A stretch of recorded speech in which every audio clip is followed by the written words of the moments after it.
आणि हात ठेवल्यानंतर ज्ञानेश्वर महाराज म्हणू लागले, ज्ञानदेव म्हणे बोल रे ऋग्वेद, ओंकार हा शब्द प्रणवाचा.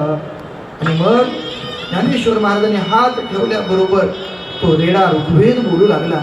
आणि ज्यावेळी वेद बोलू लागला त्यावेळी पैठणच्या लोकांना कळलं की ज्ञानेश्वर महाराज सामान्य नाही आहे. विचार करा, चमत्कार केल्याशिवाय जगाने ज्ञानेश्वर महाराजांना सुद्धा संत मानलं नाही. पण विचार करा, ज्यांनी जगाच्या उद्धारासाठी ज्ञानेश्वरी लिहिली, भावार्थ दीपिका लिहिली, हरिपाठ लिहिला, त्यांच्या जीवनामध्ये त्यांना किती दुःख भोगावं लागलं. त्या लहान वयामध्ये लेकरू जर घरातून बाहेर आलं ना, बाहेरून घरात आलं तर धावत धावत आईच्या जवळ येतं, आई आई आई बाबा, आई बाबा करतं. त्या वयामध्ये त्या लेकरांना आई बाबांपासून ताटातूट व्हावी लागली. देहांत प्रायश्चित्ताला आई वडिलांना जावं लागलं. या उभ्या ब्रह्मांडामध्ये त्यांना आई म्हणायला कोणी नव्हतं, बाबा म्हणायला कोणी नव्हतं. आणि खरं सांगू तुम्हाला, आईबाप जोपर्यंत जिवंत आहे तोपर्यंत त्यांची किंमत कळत नाही.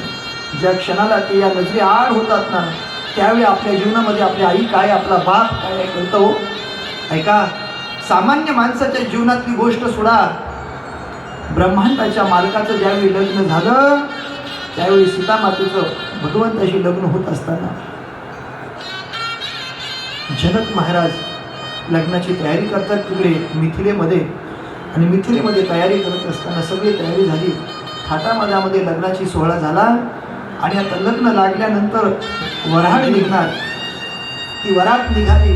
आणि वरात निघत असताना खरं सांगू तुम्हाला मायबाप, कधीतरी विचार करा, नवरी मुलगी रडते, आई रडते, त्या नवरी मुलीची बहिणी रडतात, तिच्या मैत्रिणी रडतात, गावातले शेजारी पाजारी सगळे रडताना दिसतात हो. पण तेवढ्या त्या भागामध्ये कुठेच रडताना बाप दिसत नाही.